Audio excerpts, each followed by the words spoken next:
ਕਰਤਾ ਪੁਰਖ ਨਿਰਭਉ ਨਿਰਵੈਰ ਅਕਾਲ ਮੂਰਤ ਅਜੂਨੀ ਸੈਭੰ ਗੁਰ ਪ੍ਰਸਾਦ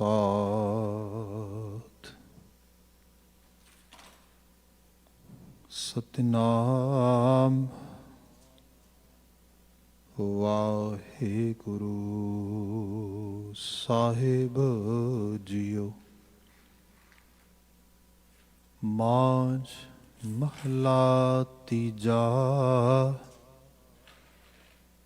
ਹਰਿ ਆਪੇ ਮੇਲੇ ਸੇਵ ਕਰਾਏ, ਗੁਰ ਕੈ ਸ਼ਬਦ ਭਾਉ ਦੂਜਾ ਜਾਏ। ਹਰਿ ਆਪੇ ਮੇਲੇ ਸੇਵ ਕਰਾਏ, ਗੁਰ ਕੈ ਸ਼ਬਦ ਭਾਉ ਦੂਜਾ ਜਾਏ। ਹਰ ਨਿਰਮਲ ਸਦਾ ਸੁਖ ਗੁਣ ਦਾਤਾ, ਹਰ ਗੁਣ ਮਹਿ ਆਪ ਸਮਾਵਣਿਆ। ਹਉ ਵਾਰੀ ਜਿਉ ਵਾਰੀ, ਸੱਚ ਸੱਚਾ ਹਿਰਦੈ ਵਸਾਵਣਿਆ। ਸੱਚਾ ਨਾਮ ਸਦਾ ਹੈ ਨਿਰਮਲ, ਗੁਰ ਸ਼ਬਦੀ ਮਨ ਵਸਾਵਣਿਆ।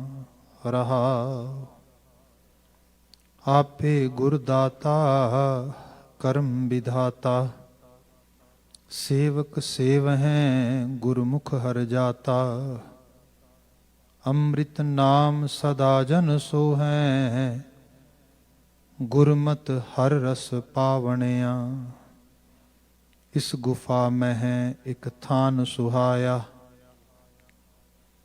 ਪੂਰੈ ਗੁਰ ਹਉ ਮੈਂ ਭਰਮ ਚੁਕਾਇਆ। ਅਨ ਦਿਨ ਨਾਮ ਸਲਾਹਨ ਰੰਗ ਰਾਤੇ, ਗੁਰ ਕਿਰਪਾ ਤੇ ਪਾਵਣਿਆ। ਗੁਰ ਕੈ ਸ਼ਬਦ ਇਹ ਗੁਫਾ ਵਿਚਾਰੇ, ਨਾਮ ਨਿਰੰਜਨ ਅੰਤਰ ਵਸੈ ਮੁਰਾਰੇ। ਹਰ ਗੁਣ ਗਾਵੈ ਸ਼ਬਦ ਸੁਹਾਏ, ਮਿਲ ਪ੍ਰੀਤਮ ਸੁਖ ਪਾਵਣਿਆ। ਜਮ ਜਾਗਾਤੀ ਦੂਜੈ ਭਾਏ ਕਰ ਲਾਏ, ਨਾਵੋਂ ਭੁੱਲੇ ਦੇ ਸਜਾਏ।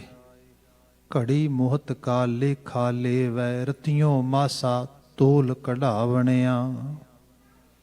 ਪੇਯੜੈ ਪਿਰ ਚੇਤੇ ਨਾਹੀ, ਦੂਜੈ ਮੁਠੀ ਰੋਵੈ ਤਾਹੀ। ਖਰੀ ਕੁਆਲਿਓ ਕੁਰੂਪ ਕੁਲਖਣੀ, ਸੁਪਨੈ ਪਿਰ ਨਹੀਂ ਪਾਵਣਿਆ। ਪੇਯੜੈ ਪਿਰ ਮਨ ਵਸਾਇਆ, ਪੂਰੈ ਗੁਰ ਹਦੂਰ ਦਿਖਾਇਆ। ਕਾਮਣ ਪਿਰ ਰਾਖਿਆ ਕੰਠ ਲਾਏ, ਸ਼ਬਦੇ ਪਿਰ ਰਾਵੈ ਸੇਜ ਸੁਹਾਵਣਿਆ। ਆਪੇ ਦੇਵੈ ਸਦਬੂ ਲਾਏ, ਆਪਣਾ ਨਾਉ ਮਨ ਵਸਾਏ। ਨਾਨਕ ਨਾਮ ਮਿਲੈ ਵਡਿਆਈ, ਅਨ ਦਿਨ ਸਦਾ ਗੁਣ ਗਾਵਣਿਆ। ਆਪੇ ਦੇਵੈ ਸਦਬੂ ਲਾਏ, ਆਪਣਾ ਨਾਉ ਮਨ ਵਸਾਏ। ਨਾਨਕ ਨਾਮ ਮਿਲੈ ਵਡਿਆਈ, ਅਨ ਦਿਨ ਸਦਾ ਗੁਣ ਗਾਵਣਿਆ। ਵਾਹਿਗੁਰੂ ਜੀ ਕਾ ਖਾਲਸਾ, ਵਾਹਿਗੁਰੂ ਜੀ ਕੀ ਫਤਿਹ। ਜੁਗੋ ਜੁਗ ਅਟਲ ਸ਼ਬਦ ਸਤਿਗੁਰੂ ਧੰਨ ਧੰਨ ਗੁਰੂ ਗ੍ਰੰਥ ਸਾਹਿਬ ਜੀ। ਗੁਰੂ ਪਾਤਸ਼ਾਹ ਜੀ ਦੀ ਅਪਰ ਅਪਾਰ ਅਜ਼ੀਮ ਬਖਸ਼ਿਸ਼, ਸ਼ਾਮ ਸਮੇਂ ਅਸੀਂ ਸਤ ਸੰਗਤ ਦਾ ਸਮਾਂ ਮਾਣ ਰਹੇ ਹਾਂ। ਗੁਰਬਾਣੀ ਵਿਆਖਿਆਨ ਵਿੱਚ ਮਾਝ ਰਾਗ ਦੇ ਗੁਰੂ ਅਮਰਦਾਸ ਪਾਤਸ਼ਾਹ ਦੁਆਰਾ ਉਚਰਿਤ ਕੀਤੇ ਅਸ਼ਟਪਦੇ ਸਾਨੂੰ ਪ੍ਰਾਪਤ ਨੇ। ਇਹ ਸ਼ਬਦ ਮੁਸਲਸਲ ਅਸੀਂ ਪਿੱਛੋਂ ਵਿਚਾਰ ਰਹੇ ਹਾਂ। ਅੱਜ ਇਸ ਪਾਵਨ ਸ਼ਬਦ ਦੇ ਆਖਰੀ ਪਦੇ 6, 7 ਤੇ 8 ਨੰਬਰ ਪਦਾ ਅਸੀਂ ਵਿਚਾਰਾਂਗੇ।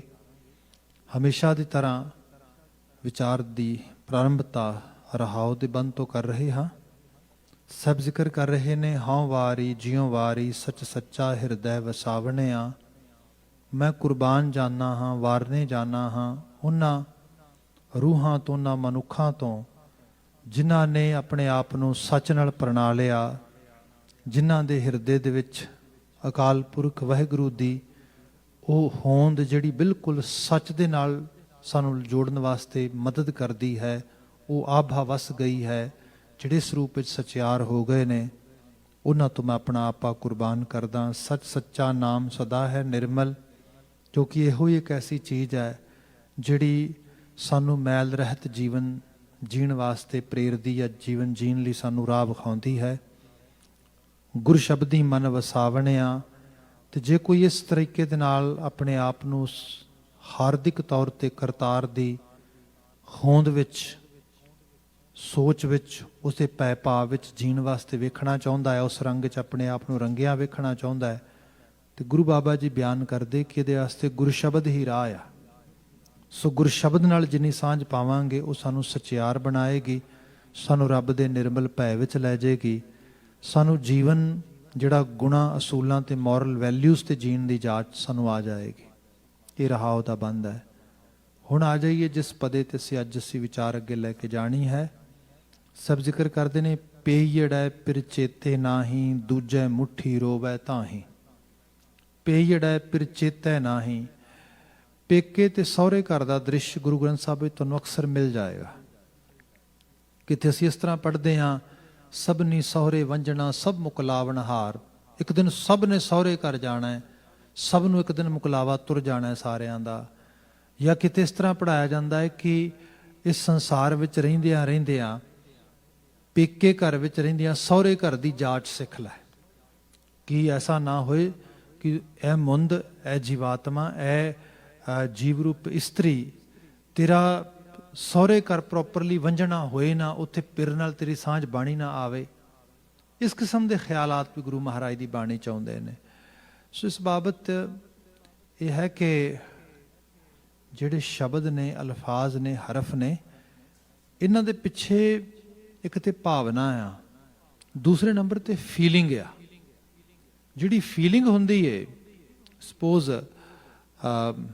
ਜਿਵੇਂ ਕਈ ਵਾਰ ਆਪ ਇਸ ਚੀਜ਼ ਨੂੰ ਖੁਦ ਕੀਤਾ ਹੋਏਗਾ ਕਿ ਕਿਸੇ ਚੀਜ਼ ਦੀ ਇੱਕ ਇੰਟਿਊਸ਼ਨ, ਇੱਕ ਅੰਦਰ ਬੰਦੇ ਨੂੰ ਫੀਲ ਹੁੰਦਾ ਹੈ ਵੀ ਆਹ ਚੀਜ਼ ਇਸ ਰੂਪ ਵਿੱਚ ਹੁੰਦੀ ਹੈ। ਜਿਵੇਂ ਸਪੋਜ਼ ਕਰੋ, ਮੈਂ ਇਹਨੂੰ ਥੋੜਾ ਐਗਜ਼ਾਮਪਲ ਰੂਪ ਵਿੱਚ ਕਰਦਾ ਹਾਂ।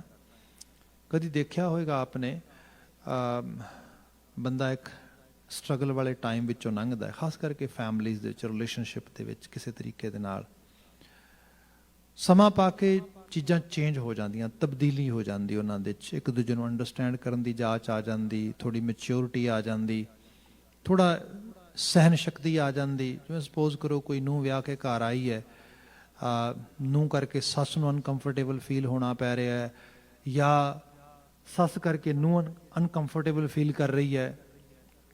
ਇਸ ਕਿਸਮ ਦਾ ਮਾਹੌਲ।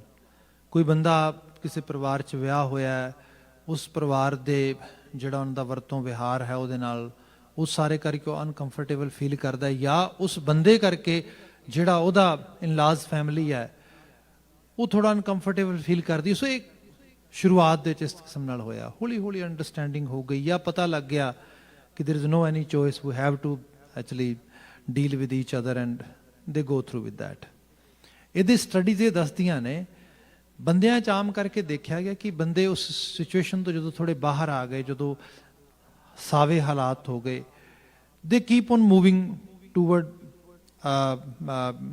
betterment, toward comfort zone, and toward actually to give that kind of relationship new meanings. ਉਹ ਦੇਣ ਲੱਗ ਗਏ ਉਸ ਰੂਪ ਦੇ ਵਿੱਚ।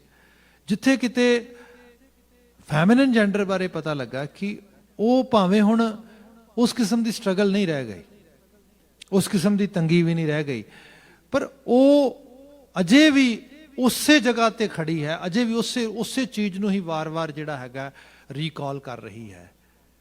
ਇਹਦੇ ਬਾਬਤ ਕਈ ਵਾਰੀ ਬੰਦਾ ਸਮਝ ਵੀ ਨਹੀਂ ਪਾਉਂਦਾ, ਬੰਦਾ ਕਈ ਵਾਰੀ ਤੰਗ ਹੋ ਕੇ ਕਹਿੰਦਾ ਇਹ ਕਿਉਂ ਐਵੇਂ ਕਰਦੀ ਹੈ। ਆਲਰੇਡੀ ਹੁਣ ਤੇ ਨਹੀਂ ਨਾ ਹੈਗਾ, ਸੀਗਾ ਕਦੀ ਜਿਹੜਾ ਹੈਗਾ ਨੂੰਹ ਨੇ ਸੱਸ ਨੂੰ ਤੰਗ ਕੀਤਾ ਜਾਂ ਸੱਸ ਨੇ ਨੂੰਹ ਨੂੰ ਤੰਗ ਕੀਤਾ, ਜਾਂ ਇਸ ਕਿਸਮ ਦੀ ਬਾਤ ਹੋਈ ਆ ਘਰ ਦੇ 'ਚ, ਬਟ ਹੁਣ ਤੇ ਮੂਵ ਕਰ ਗਏ ਨਾ, ਹੁਣ ਤੇ ਬਾਤ ਹੋ ਗਈ। ਪਰ ਉਹ ਕਹਿੰਦੀ ਨੋ, ਉਹਦਾ ਰੀਜ਼ਨ ਕੀ ਹੈ? ਕਿਉਂਕਿ ਜਿਵੇਂ ਉਹਨੇ ਫੀਲ ਕੀਤਾ, ਉਹਦੇ ਵਿੱਚ ਜਿਹੜੀ ਫੀਲਿੰਗ ਹੈ ਉਹਦੀ, ਉਹਨੂੰ ਛੱਡ ਨਹੀਂ ਰਹੀ। ਜਿਹੜਾ ਐਕਚੁਅਲ ਇਹ ਚੀਜ਼ ਆ ਨਾ, ਜਦੋਂ ਤੁਸੀਂ ਕਿਸੇ ਚੀਜ਼ ਨੂੰ ਐਕਸਪੀਰੀਅੰਸ ਕਰਦੇ ਹੋ ਜ਼ਹਿਨੀ ਤੌਰ ਤੇ ਅੰਤਰੀਵ ਭਾਵ ਦੇ ਵਿੱਚ, ਦੈਟ ਇਜ਼ ਵੈਰੀ ਸਟਰੋਂਗ। ਇਹਦੇ 'ਚ ਖਾਸ ਕਰਕੇ ਕਿਉਂਕਿ ਫੈਮਿਨਨ ਜੈਂਡਰ ਦੀ ਗੱਲ, ਇਹ ਵੀ ਉਸੇ ਲੈਵਲ ਤੇ ਬਾਤ ਆ ਰਹੀ ਹੈ ਰੂਹ ਦੇ ਰੂਪ ਵਿੱਚ। ਉਹਦੇ 'ਚ ਇਹ ਹੈ ਕਿ ਜਿਹੜੀ ਉਹ ਫੀਲਿੰਗ ਨਾਲ ਆਈ ਹੈ, ਉਹ ਹੁਣ ਉਹਦੇ ਤੋਂ ਡਿਟੈਚਮੈਂਟ ਬਣਾਉਣੀ ਬੜੀ ਔਖੀ ਹੈ। ਜੋ ਮੈਂ ਬੇਨਤੀ ਕਰ ਰਿਹਾ ਹੈਗਾ ਕਿ ਸੰਸਾਰ ਆ, ਇਹਦੇ ਵਿੱਚ ਤੁਸੀਂ ਜਿਵੇਂ ਜਿਵੇਂ ਵਿਚਰਦੇ ਹੋ, ਜਾਂਦੇ ਹੋ, ਤੁਸੀਂ ਚੀਜ਼ਾਂ ਦੇ ਨਾਲ ਰਿਲੇਸ਼ਨਸ਼ਿਪ ਬਣਾਉਂਦੇ ਹੋ। ਜਿਵੇਂ ਆਪਾਂ ਕੈਨੇਡਾ ਵਿੱਚ ਆ, ਤੇ ਆਪ ਨੂੰ ਮੈਂ ਮਾਫੀ ਚਾਹਾਂਗਾ, ਪਤਾ ਨਹੀਂ ਕਿੰਨੀ ਵਾਰੀ ਤੁਹਾਨੂੰ ਕਿੰਨਿਆਂ ਲੋਕਾਂ ਨੇ ਕਿਹਾ ਹੋਣਾ ਵੀ ਨਾ ਕੈਨੇਡਾ ਰਹਿੰਦਿਆਂ 20 ਸਾਲ ਹੋ ਗਏ, ਪਰ ਅਜੇ ਵੀ ਨਾ ਇਹ ਆਪਣਾ ਮੁਲਕ ਨਹੀਂ ਫੀਲ ਹੁੰਦਾ। ਅਜੇ ਵੀ ਮੈਂ ਨਾ, ਹਾਲਾਂਕਿ ਉੱਥੇ ਗਰੀਬੀ ਸੀ ਖੇਤਾਂ ਦੇ ਵਿੱਚ, ਮੈਂ ਅਜੇ ਵੀ ਉਹਨੂੰ ਮਿਸ ਕਰਦਾ ਆ। ਇਹ ਜਿਹੜੀ ਰਿਲੇਸ਼ਨਸ਼ਿਪ ਆ, ਇਹ ਬੜੀ ਬਹੁਤ ਕਮਾਲ, ਮਤਲਬ ਇੱਕ ਐਕਚੁਅਲ ਲੈਵਲ ਤੇ ਬੰਦੇ ਨੂੰ ਅਹਿਸਾਸ ਹੁੰਦਾ ਕਿ ਇਹ ਮੇਰੀ ਅਜੇ ਸੈਂਸ ਆਫ ਬਿਲੋਂਗਿੰਗ, ਬਹੁਤ ਸਾਰੀਆਂ ਚੀਜ਼ਾਂ ਇਹਦੇ 'ਚ ਇਨਵੋਲਵ ਹੁੰਦੀਆਂ ਨੇ। ਇਹਦੇ ਬਾਰੇ ਗੁਰਬਾਣੀ ਨੇ ਸਾਨੂੰ ਇਹ ਦੱਸਿਆ ਹੈ ਕਿ ਜਦੋਂ ਆਪਾਂ ਕਿਸੇ ਚੀਜ਼ ਤੋਂ ਮੂਵ ਕਰਦੇ ਹਾਂ ਇੱਕ ਜਗ੍ਹਾ ਤੋਂ ਦੂਜੀ ਜਗ੍ਹਾ, ਆਪ ਦੇਖੋ, ਇੱਕ ਤੇ ਇਹ ਹੈ ਕਿ ਇਹ ਸਾਰੀ ਮਿੱਟੀ ਹੈ ਜਿਹੜੀ ਅਸੀਂ ਲੈ ਕੇ ਤੁਰੇ ਫਿਰਦੇ ਹਾਂ। ਇਸ ਮਿੱਟੀ ਦੇ ਵਿੱਚ ਜਿਹੜੀ ਡੀਪ ਲੈਵਲ ਤੇ ਦੇਖੋ ਕਿ ਜੋਤ ਜਿਹੜੀ ਹੈ, ਜਿਹੜੀ ਅਸਲ ਚੀਜ਼ ਆ, ਉਹ ਕਿਸੇ ਵੀ ਇੱਕ ਜਗ੍ਹਾ ਤੋਂ ਬਿਲੋਂਗ ਨਹੀਂ ਕਰਦੀ, ਉਹ ਯੂਨੀਵਰਸਲ ਹੈ। We are all caring one universal being, ਰੂਹ ਕਹਿ ਲਓ, ਆਤਮਾ ਕਹਿ ਲਓ, ਉਹਦਾ ਕੋਈ ਖਿੱਤਾ ਨਹੀਂ, ਕੋਈ ਇਲਾਕਾ ਨਹੀਂ, ਉਹ ਤੇ ਸਭ ਇੱਕੋ ਹੀ ਹੈ, ਸਭ ਉਸ ਰੂਪ ਦੇ ਵਿੱਚ। ਮਿੱਟੀ ਹੈ, ਇਸ ਮਿੱਟੀ ਦੇ ਨਾਲ ਰਿਲੇਸ਼ਨਸ਼ਿਪ ਇਹੀ ਹੈ ਕਿ ਇਹ ਚੱਲ ਰਹੀ ਹੈ, ਭੱਜ ਰਹੀ ਹੈ, ਨੱਠ ਰਹੀ ਹੈ, ਟੱਪ ਰਹੀ ਹੈ, ਪਰ ਇੱਕ ਦਿਨ ਜਿੱਥੋਂ ਆਈ ਹੈ ਇਹਨੂੰ ਨਾ ਤੱਤਾਂ 'ਚ ਵਿਲੇ ਹੋ ਜਾਣਾ, ਉਸ ਤਰੀਕੇ ਦੇ ਨਾਲ। ਪਰ ਜਿਵੇਂ ਗੁਰੂ ਸਾਹਿਬ ਕਹਿੰਦੇ, ਗਰਦਬ ਪ੍ਰੀਤ ਭਸਮ ਸੰਗ ਹੋਏ, ਗਧੇ ਦੀ ਬਿਰਤੀ ਇੱਕ ਖੋਤਾ ਬਿਰਤੀ ਹੈ ਜਿਹੜੀ ਭਸਮ ਨਾਲ ਇੰਨੀ ਸਾਂਝ ਬਣਾ ਲੈਂਦੀ ਹੈ, ਉਸ ਤੋਂ ਬਾਹਰ ਆ ਹੀ ਨਹੀਂ ਪਾਉਂਦੀ ਉਹ। ਹੁਣ ਇਸ ਲੈਵਲ ਤੇ ਜਾਣਨਾ, ਸਪੋਜ਼ ਅਸੀਂ ਕਿਸੇ ਵੀ ਇੱਕ ਜਗ੍ਹਾ ਤੋਂ ਦੂਜੀ ਜਗ੍ਹਾ ਮੂਵ ਕਰਦੇ ਹਾਂ, ਇਹ ਮੂਵ ਕੈਸਾ ਹੋਏ ਸਾਡਾ, ਅੱਧਾ ਪੈਰ ਪਿੱਛੇ ਹੈ, ਅੱਧਾ ਅੱਗੇ ਹੈ, ਨਾ ਅੱਗੇ ਪੂਰੀ ਤਰ੍ਹਾਂ ਜਾ ਪਾ ਰਹੇ ਹਾਂ, ਨਾ ਪਿੱਛੇ ਰਹਿ ਪਾ ਰਹੇ ਹਾਂ, ਅਜੀਬ ਡੁਐਲਿਟੀ 'ਚ ਜੀ ਰਹੇ ਹਾਂ। ਇਹਦੇ ਬਾਰੇ ਸਾਡੇ ਤਵਾਰੀਖੀ ਗ੍ਰੰਥਾਂ 'ਚ ਇਸ ਤਰ੍ਹਾਂ ਲਿਖਿਆ ਮਿਲਦਾ ਹੈ ਕਿ ਦੋ ਬੇੜੀ ਨਰ ਪੈਰ ਨਾ ਪਰਹੀ, ਇੱਕ ਬੇੜੀ ਨਿਸ਼ਚੋ ਨਰ ਤਰਹੀ। ਮਤਲਬ ਦੋ ਬੇੜੀਆਂ ਨੇ ਤੇ ਬੰਦਾ ਦੋਵਾਂ ਦੇ ਪੈਰ ਰੱਖ ਕੇ ਬੈਠਾ ਆ ਤੇ ਸੋਚਦਾ ਵੀ ਜੰਪ ਕਰਾਂ, ਇਹਦੇ ਤੇ ਕਰਾਂ, ਇੱਥੇ ਕਰਾਂ, ਕਰਦਿਆਂ ਕਰਦਿਆਂ ਉਹ ਕਿਤੇ ਵੀ ਨਹੀਂ ਜੰਪ ਕਰ ਪਾਉਂਦਾ, ਕਈ ਵਾਰੀ ਡੁੱਬ ਜਾਂਦਾ, ਵਿੱਚ ਹੀ ਡਿੱਗ ਜਾਂਦਾ। ਜਿਹੜਾ ਸੰਸਾਰ ਇਹਦੇ 'ਚ ਅਸੀਂ ਵੇਖਦੇ ਹਾਂ ਨਾ, ਇਹਦੇ 'ਚ ਜਿਹੜੀ ਡੁਐਲਿਟੀ ਹੈਗੀ ਏ, ਇੱਕ ਪੇਕਾ ਘਰ ਆ, ਇੱਕ ਸਹੁਰਾ ਘਰ ਆ, ਇਹਨੂੰ ਇਸ ਤਰ੍ਹਾਂ ਜਾਣੋ। ਇਹਦੇ 'ਚ ਇਹ ਹੈ, ਕੋਈ ਵੀ ਕੰਮ ਕਰਦੇ ਹੋ ਐਕਚੁਅਲੀ ਉਹਦੇ ਨਾਲ ਪ੍ਰਣਾਏ ਜਾਓ। ਕੋਈ ਵੀ ਕੰਮ, ਕੋਈ ਕਿਸੇ ਕਿਸਮ ਦੀ ਚੀਜ਼ ਆ, ਕਿਤੇ ਮੂਵ ਕਰਦੇ ਹੋ, ਪੂਰੀ ਤਰ੍ਹਾਂ ਮੂਵ ਕਰ ਜਾਓ ਉੱਥੇ। ਈਵਨ ਜਿਹੜੀ ਵਿਆਹ ਸੰਸਥਾ ਵੀ ਆਪਣੇ ਆਪ ਦੇ ਵਿੱਚ ਆ ਨਾ, ਵਿਆਹ ਸੰਸਥਾ ਦਾ ਮਤਲਬ ਅਸੀਂ ਕਈ ਵਾਰ ਨਹੀਂ ਸਮਝ ਪਾਉਂਦੇ। ਅਸੀਂ ਸੋਚਦੇ ਹਾਂ ਅਸੀਂ ਇੱਕ ਹਸਬੈਂਡ ਵਾਈਫ ਤੇ ਵਾਈਫ ਹਸਬੈਂਡ ਨਾਲ ਵਿਆਹ ਕਰਾ ਰਹੇ ਹੈਗੇ, ਨਾ, ਐਕਚੁਅਲ ਲੈਵਲ ਤੇ ਦੋ ਜਣੇ ਰਲ ਕੇ ਵਿਆਹ ਸੰਸਥਾ ਨਾਲ ਵਿਆਹ ਕਰਾ ਰਹੇ ਨੇ। ਇੱਕ ਮੈਰਿਜ ਇੰਸਟੀਟਿਊਸ਼ਨ ਨਾਲ ਦੇ ਆਰ ਗੈਟਿੰਗ ਮੈਰਿਡ। ਉਹਨਾਂ ਨੇ ਇੱਕ ਇੰਸਟੀਟਿਊਸ਼ਨ ਚਲਾਉਣਾ ਆ, ਇੱਕ ਦੂਜੇ ਨੂੰ ਕੋਆਰਡੀਨੇਟ ਕਰਨ ਵਿੱਚ ਉੱਥੇ ਹੈਲਪ ਕਰਨੀ ਤਾਂ ਕਿ ਉਹ ਇੰਸਟੀਟਿਊਸ਼ਨ ਪ੍ਰੋਪਰਲੀ ਰਨ ਹੋ ਸਕੇ।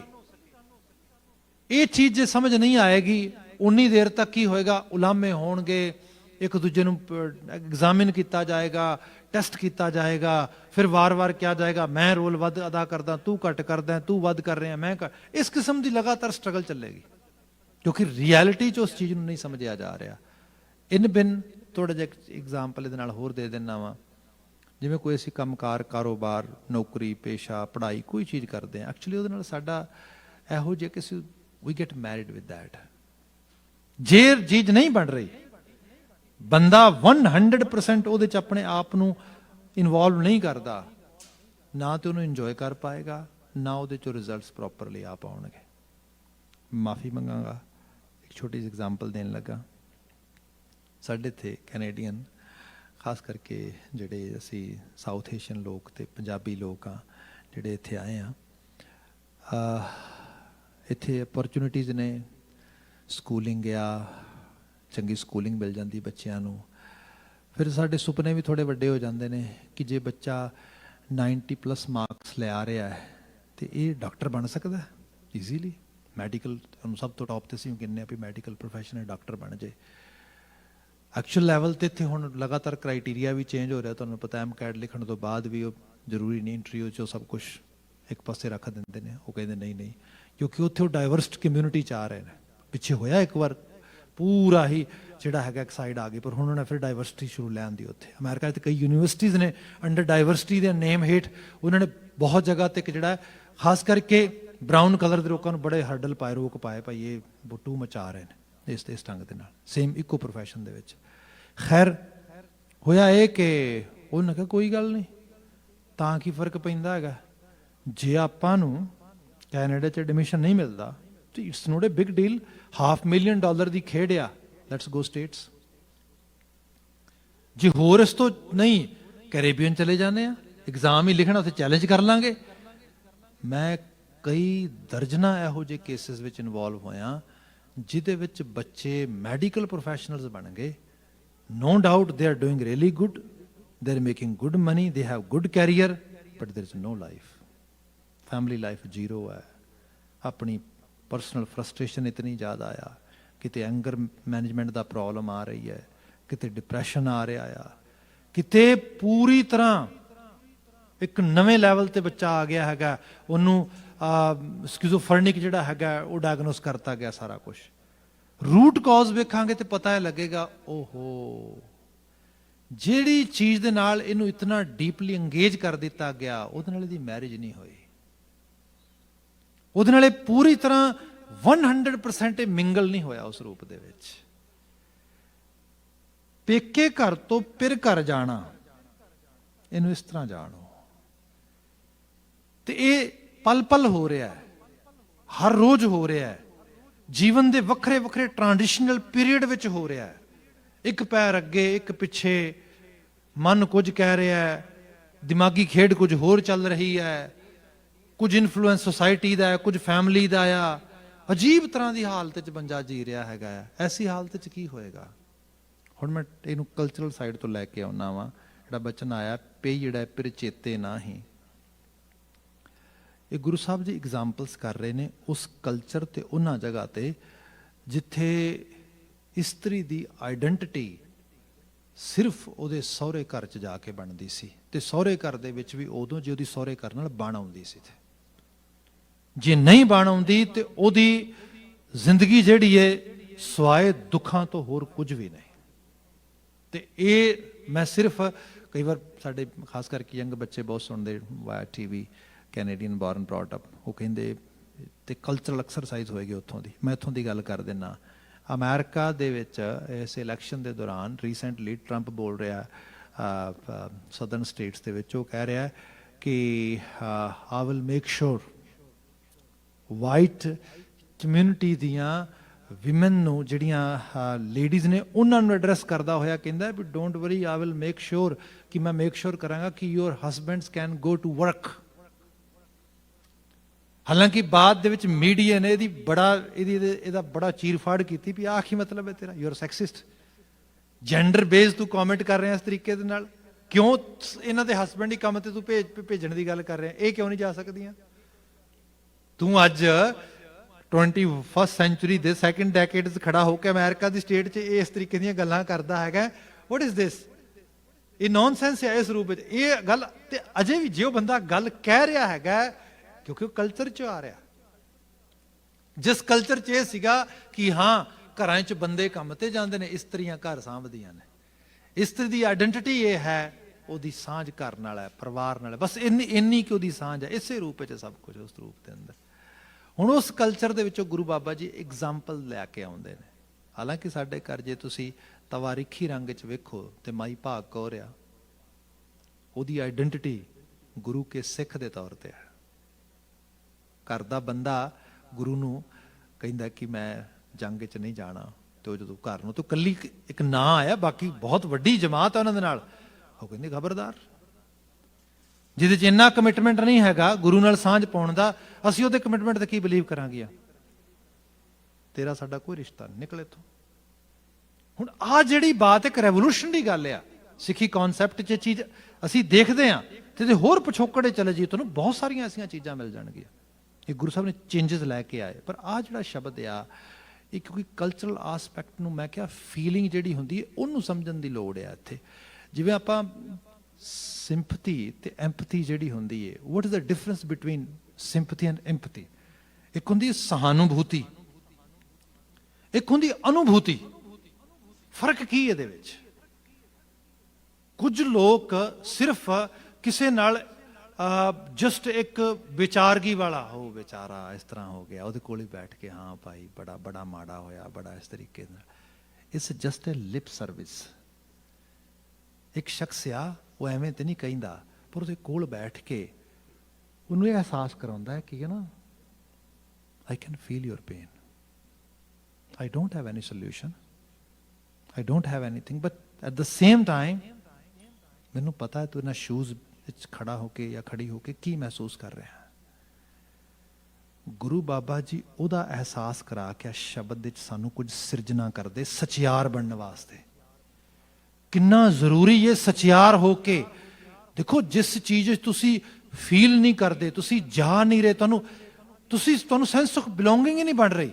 ਮੈਂ ਜਿਵੇਂ ਹੁਣ ਮੈਡੀਕਲ ਪ੍ਰੋਫੈਸ਼ਨ ਦੀ ਗੱਲ ਕੀਤੀ ਹੈ, ਬੰਦਾ ਚਲਾ ਗਿਆ, ਚਲਾ ਇਸ ਕਰਕੇ ਗਿਆ ਕਿ ਖੂਬ ਸਾਰੀ ਮਾਇਆ ਇਹਦੇ ਵਿੱਚ, ਸਟੇਟਸ ਹੈ, ਸਭ ਕੁਛ ਆ, ਪਰ ਉਹ ਇਹ ਨਹੀਂ ਪਤਾ ਇਹ ਸਟੇਟਸ, ਇਹ ਮਾਇਆ, ਇਹ ਪੈਸਾ ਐਕਚੁਅਲੀ ਕਿਸੇ ਦੀ ਵੈਲ ਬੀਇੰਗ ਦੇ ਵਿੱਚੋਂ ਆਉਣਾ ਚਾਹੀਦਾ ਆ, ਕਿਸੇ ਨੂੰ ਸਰਵ ਕਰਕੇ ਆਉਣਾ ਚਾਹੀਦਾ ਆ।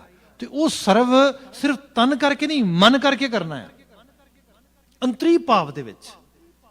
ਤੇ ਜਿੱਥੇ ਇਹ ਚੀਜ਼ ਨਹੀਂ ਅੰਦਰੋਂ ਆ ਰਹੀ, ਫਰਸਟ੍ਰੇਸ਼ਨ ਵੀ ਮੇਰੀ ਏਡੀ ਲੰਮੀ ਸ਼ਿਫਟ ਆ, ਓ ਮਾਈ ਗॉश ਇੰਨੇ ਸਾਲ ਲੱਗਣਗੇ ਮੈਨੂੰ, ਮੇਰੇ ਨਾਲ ਦੇ ਇੰਜੀਨੀਅਰਿੰਗ ਕਰਕੇ ਉਹ ਵਿਆਹ ਵੀ ਹੋ ਗਿਆ, ਕਾਰ ਲਈ ਫਿਰਦਾ, ਬਿਜ਼ਨਸ ਕਰ ਰਿਹਾ, ਮੈਂ ਅਜੇ ਵੀ ਇੱਥੇ ਸਟਕ ਆ। ਫਰਸਟ੍ਰੇਸ਼ਨ ਇਹ ਹੈ।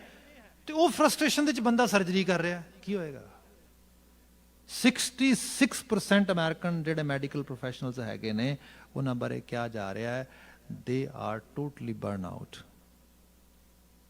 ਹੁਣ ਕਾਰਨ ਕੀ ਹੈ? ਮਿਸਮੈਚ। ਇਹ ਹੈ ਤੁਸੀਂ ਜਦੋਂ ਪੇਕੇ ਘਰ ਬੈਠੇ ਹੋ, ਸਹੁਰੇ ਘਰ ਵਾਸਤੇ ਸੋਚੋ, ਉਹਦੀ ਤਿਆਰੀ ਕਰੋ, ਉਹਦੇ ਬਾਰੇ ਪੂਰਾ ਅਹਿਸਾਸ ਕਰੋ। ਜਿਸ ਚੀਜ਼ ਨਾਲ ਤੁਸੀਂ you are getting married toward, try to understand before getting involved in that. ਉੱਥੇ ਜਾ ਕੇ ਫੀਲ ਕਰੋ, ਉਹਨੂੰ ਮਹਿਸੂਸ ਕਰੋ। ਹੁਣ ਤੇ ਸ਼ਾਇਦ ਪੱਕਾ ਕਰ ਦਿੱਤਾ ਉਹਨਾਂ ਨੇ ਵਲੰਟੀਅਰ ਆਵਰਸ, ਇੱਕ ਵੱਡਾ 600-700 ਘੰਟੇ ਦਾ ਮੇਰੇ ਖਿਆਲ ਦੇ ਵਿੱਚ, ਕਿ ਇੰਨਾ ਸਮਾਂ ਹਸਪੀਟਲ ਵਲੰਟੀਅਰ ਕਰੋ। ਉੱਥੇ ਜਾ ਕੇ ਦੇਖੋ ਨਾ ਸ਼ੂਜ਼ ਖੜੇ ਹੋ ਕੇ, are you comfortable with that? ਤੁਸੀਂ ਇਸ ਚੀਜ਼ ਨੂੰ ਮਹਿਸੂਸ ਠੀਕ ਵੀ ਕਰਦੇ ਹੋ? ਸਾਡਾ ਇੱਕ ਬੱਚਾ ਸਟੂਡੈਂਟ ਸੀਗਾ ਮੇਰਾ ਇੱਥੋਂ ਸਟੇਟਸ ਦੇ, ਤੇ ਬੱਚੇ ਹੁੰਦੇ ਨੇ ਗ੍ਰੇਡ 12 ਕਰਦਿਆਂ ਅੰਦਰ ਇੱਕਦਮ ਸੁਪਨਾ ਆ ਗਿਆ, I want to be pilot.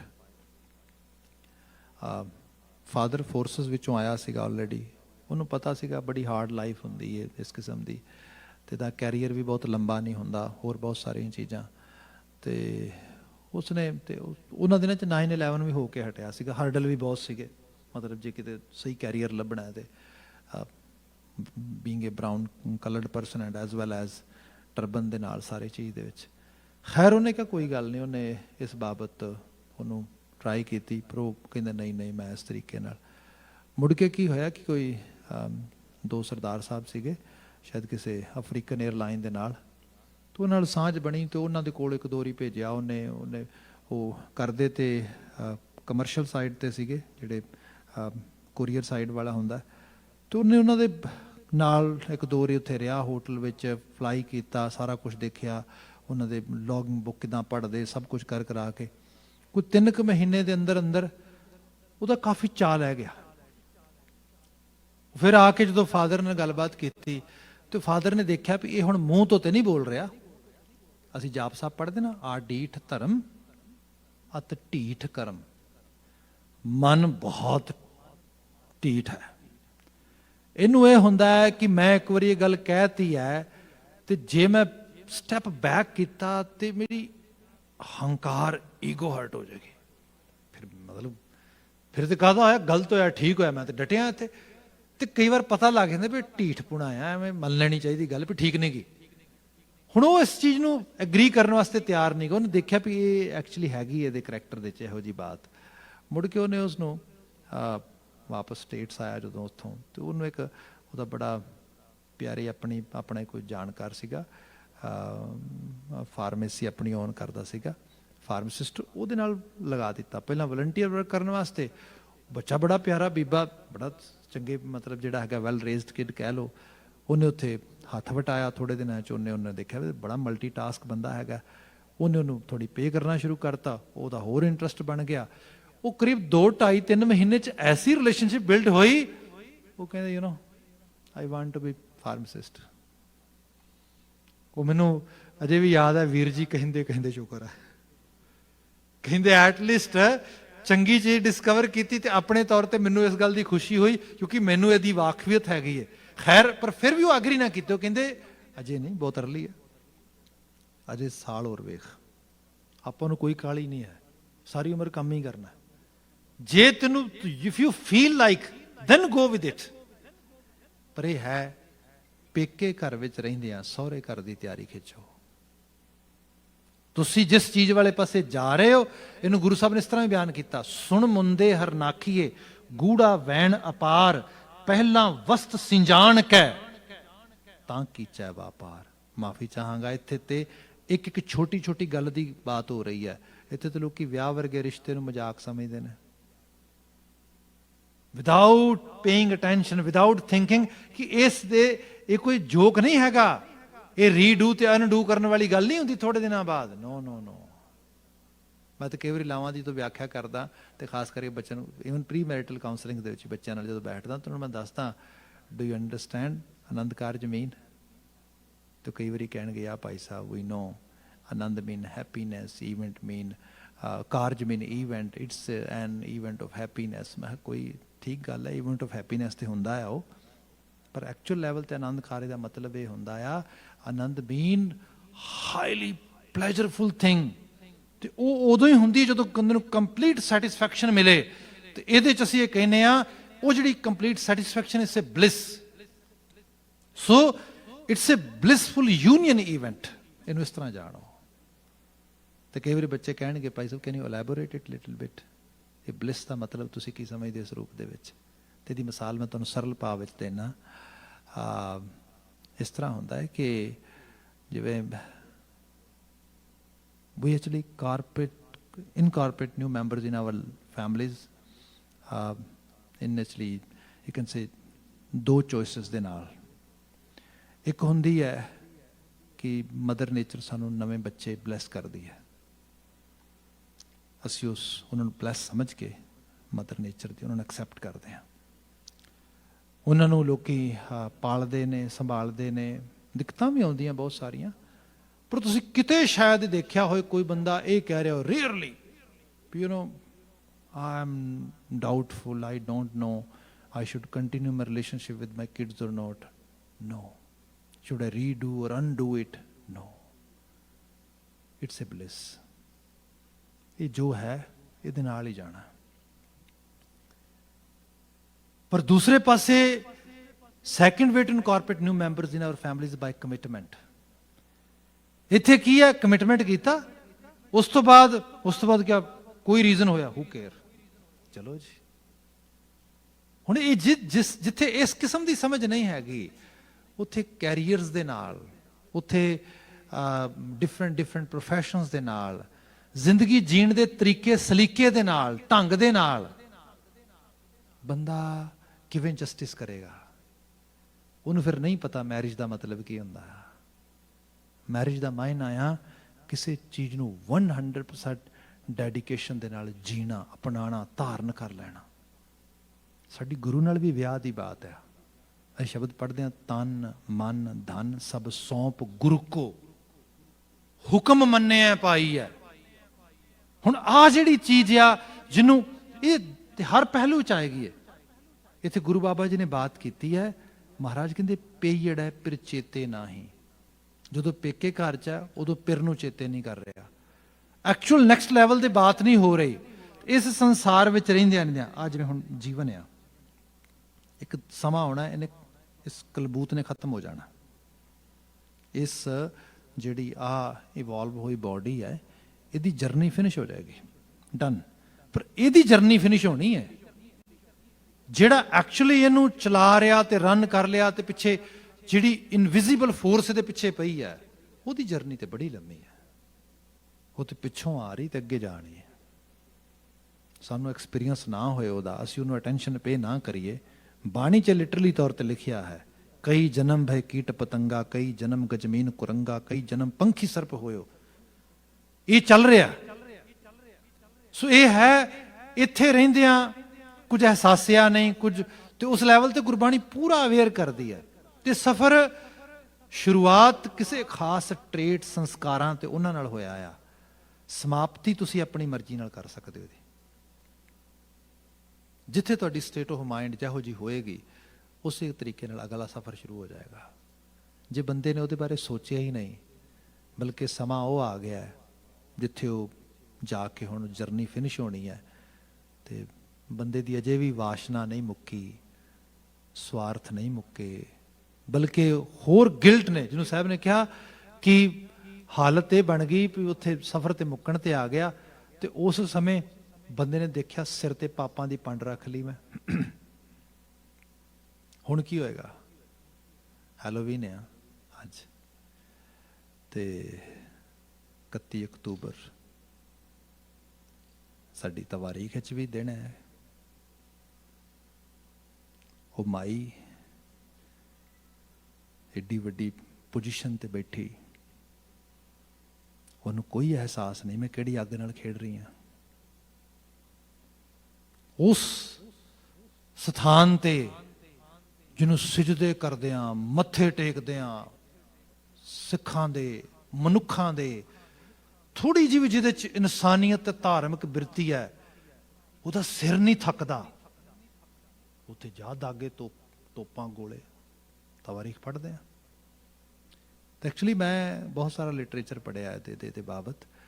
ਜਦੋਂ ਵਿਜ਼ਿਟ ਕਰਨ ਲਈ ਗਈ ਨਾ, ਉਹ ਤੋਂ ਬਾਅਦ ਵਿਖਾਵੇ ਲਈ ਇੰਟਰਨੈਸ਼ਨਲ ਮੀਡੀਆ ਲੈ ਕੇ ਸਾਰੇ ਦਾ ਸਾਰਾ, ਤੇ ਉਹਦੀ ਫਰੈਂਡ ਨੇ ਚੀਜ਼ ਲਿਖੀ ਮੁੜ ਕੇ, ਤੇ ਦਿਖਾਇਆ ਗਿਆ ਵੀ ਇੱਥੇ ਸਿੱਖ ਆਉਂਦੇ ਨੇ ਜਦੋਂ ਪਿਛਲੇ ਪਾਸੇ ਤੇ ਇੱਥੋਂ ਆ ਕੇ ਨਾ ਚੂੜਾ ਐਵੇਂ ਲੈ ਕੇ ਦਰਬਾਰ ਸਾਹਿਬ ਦੇ ਜਲ ਦਾ, ਤੇ ਉਹ ਜਿਹੜਾ ਹੈਗਾ ਉਹਨੂੰ ਇਸ ਤਰੀਕੇ ਨਾਲ ਆਪਣੇ ਮੂੰਹ 'ਚ ਪਾਉਂਦੇ ਨੇ, ਤੇ ਉਸ ਤੋਂ ਬਾਅਦ ਜਿਹੜਾ ਹੈਗਾ ਆਪਣੇ ਸਿਰ ਦੇ ਉੱਤੇ ਪਾ ਲੈਂਦੇ ਨੇ, ਕਿਉਂਕਿ ਉਹਨਾਂ ਦੀ ਆਸਥਾ ਇਹਦੇ ਨਾਲ। ਇੱਥੇ ਉਹ ਇਸ ਸਥਾਨ ਦੀ ਪਾਣੀ ਤੇ ਬਾਣੀ ਨਾਲ ਇਤਨੀ ਜ਼ਿਆਦਾ ਉਹਨਾਂ ਨੇ ਡੂੰਘੀ ਸਾਂਝ ਪਾਈ ਹੈ ਕਿ ਉਹਨਾਂ ਦੀ ਰੂਹ ਇੱਥੇ ਵਸਦੀ ਹੈ। ਸੋ ਇੰਟਰਨੈਸ਼ਨਲ ਮੀਡੀਆ ਨੂੰ ਵਿਖਾਉਣ ਵਾਸਤੇ ਉਹਨੇ ਕਿਹਾ ਵੀ ਤੂੰ ਵੀ ਇਹ ਕਰ ਦੇ। ਜਦੋਂ ਨੇ ਐਵੇਂ ਪਾਣੀ ਚੱਕਿਆ ਨਾ ਇਸ ਤਰੀਕੇ ਦੇ ਨਾਲ, ਤੇ ਉਹ ਪਾਣੀ ਜੋ ਚੱਕਿਆ ਵਿੱਚ ਲਹੂ ਦੀ ਬੋਟੀ ਸੀ। ਅਜੇ ਕੁਝ ਦਿਨ ਤੇ ਹੋਏ ਸੀ ਸਾਰੇ, ਜਿਹਨੂੰ ਦਲੀਪ ਕੌਰ ਟਿਵਾਣਾ ਨੇ ਲਿਖਿਆ ਸੀਗਾ ਕਿ ਲਹੂ ਦੀਆਂ ਮਧਾਣੀਆਂ, ਮਧਾਣੀ ਚੱਲਦੀ ਲਹੂ ਦੇ ਵਿੱਚ ਇਸ ਤਰੀਕੇ ਦੇ ਨਾਲ। ਤੇ ਉਹ ਉਹਦੇ ਨਾਲ ਕਿਤੇ ਸ਼ੇਅਰ ਕੀਤੀ ਉਹਨੇ ਗੱਲਬਾਤ ਦੇ ਵਿੱਚ ਵੀ ਮੈਂ ਉਹ ਲਹੂ ਦੀ ਬੋਟੀ ਵੇਖ ਕੇ, ਤੇ ਕਹਿੰਦੀ ਇੰਨੀ ਡਰ ਗਈ ਮੈਂ ਪਾਣੀ ਛੱਡਤਾ ਮੈਂ ਕਰਕੇ। ਐਕਚੁਅਲੀ ਹਕੀਕਤ ਇਹੀ ਹੈ, ਬੰਦਾ ਇਹ ਸੋਚਦਾ ਹੈ ਕਿ ਬਸ ਮੈਂ ਹੁਣ ਮੇਰੇ ਕੋਲ ਤਾਕਤ ਆ, ਪਾਵਰ ਆ, ਜਿਹਨੂੰ ਗੁਰੂ ਜਪਜੀ ਸਾਹਿਬ ਗੁਰੂ ਨਾਨਕ ਸਾਹਿਬ ਕਹਿੰਦੇ ਅਸੰਖ ਚੋਰ ਹਰਾਮ ਖੋਰ, ਮਤਲਬ ਐਂਟੀ ਨੈਸ਼ਨਲਿਸਟ, ਸੈਪਰੇਟਿਸਟ, ਟੈਰਰਿਸਟ ਲਈ ਜਾਓ ਨਾ, ਕਿਹੜਾ ਮੁੱਕਦੇ ਨੇ ਹਨਾ, ਇਹ ਸਾਰੇ ਕਹੀ ਜਾਓ ਇਸ ਤਰੀਕੇ ਦੇ ਨਾਲ। ਉਹ ਲੋਕ ਜਿਨ੍ਹਾਂ ਨੇ ਘਰਾਂ 'ਚ ਪੁੱਤ ਪਾਲ ਕੇ ਸਰਹੱਦਾਂ ਤੇ ਭੇਜੇ, 62 'ਚ 65 'ਚ 71 'ਚ ਤੇ ਲਗਾਤਾਰ, ਹੱਦ ਹੀ ਹੋਈ ਵੀ। ਅੱਛਾ, ਉਹ ਸਾਰੇ ਸੈਪਰੇਟਿਸਟ ਨੇ, ਟੈਰਰਿਸਟ ਨੇ, ਉਹ ਸਾਰੇ ਦੇ ਸਾਰੇ ਜਿਹੜੇ ਨੇ ਉਹ ਕ੍ਰਿਮੀਨਲ ਨੇ, ਠੀਕ, ਜਿਹਦੇ ਉੱਤੇ ਮੁਕੱਦਮੇ ਚੱਲੇ।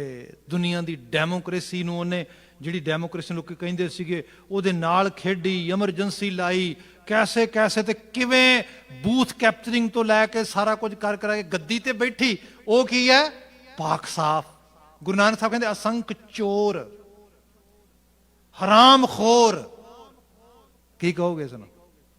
ਇੱਕ ਤੇ ਚੋਰੀ, ਉੱਤੋਂ ਸੀਨਾ ਚੋਰੀ, ਆਪਣੇ ਵੱਲ ਵੇਖਣਾ ਨਹੀਂ ਵੀ ਮੈਂ ਕਿਸ ਰੂਪ ਦੇ ਚ। ਹਰਾਮ ਖੋਰੀ ਇਹੀ ਹੁੰਦੀ ਏ, ਇਹ ਐਕਚੁਅਲ ਲੈਵਲ ਤੇ ਜਿਹੜਾ ਇਹੋ ਜਿਹਾ ਕਰਮ ਕਰਨਾ फिर असंख्य चोर हराम खोर असंख्य गलवड हत्या कमाए। फिर सोचा लै मैं तो ताकत चाहण, मैं जो चाह कर सकता, मैं किसी की धौण ते भावें छुरा रख दियां, भावें जो उस रूप दे करतार दी कुदरत। फिर मैं कहांगा बाणी पढ़नी चाहिए बंदे नूं, बंदे नूं भावें जिथे भी बैठा कोई खब्बिओ बाच बेनती चौपई पढ़ीए तो की समझ आउंदी है। काल पाए ब्रह्मा बपतरा, इस तो पहला ब्रह्मा सिरजिया, ब्रह्मे दा काल पहला सिरजिया, चेते रखी। इत्थे ब्रह्मे नहीं रहे।